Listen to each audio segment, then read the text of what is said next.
भाजपच्या तिरंगा रॅलीस उत्स्फूर्त प्रतिसाद. अवघे शहर तिरंगामय, विविध घोषणांनी परिसर दुमदुमला. भारत देशामध्ये देशप्रेम जागृत करण्यासाठी हर घर तिरंगा ही मोहीम सुरू आहे.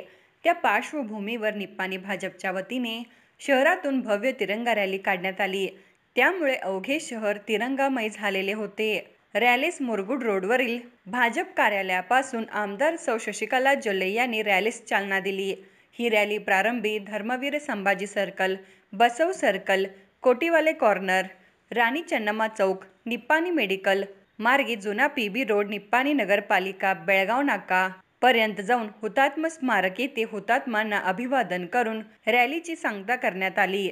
या तिरंगा रॅली नगराध्यक्ष सोनल कोटडिया, उपनगराध्यक्ष संतोष सांगवकर, माजी नगराध्यक्ष जयवंत भाटले, माजी उपनगराध्यक्ष सुनील पाटील, माजी सभापती राजू गुंदेशा, प्रणव मानवी, भाजपा शहर अध्यक्ष सूरज खवरे, युवा मोर्चा अध्यक्ष प्रशांत केती, बंडा घोरपडे, महिला मोर्चा अध्यक्ष योगिता घोरपडे, नगरसेविका अरुणा मुदकुडे, सुजाता कदम, आशा टवळे, जिजाबाई राऊत यांच्यासह भाजप कार्यकर्ते उपस्थित होते.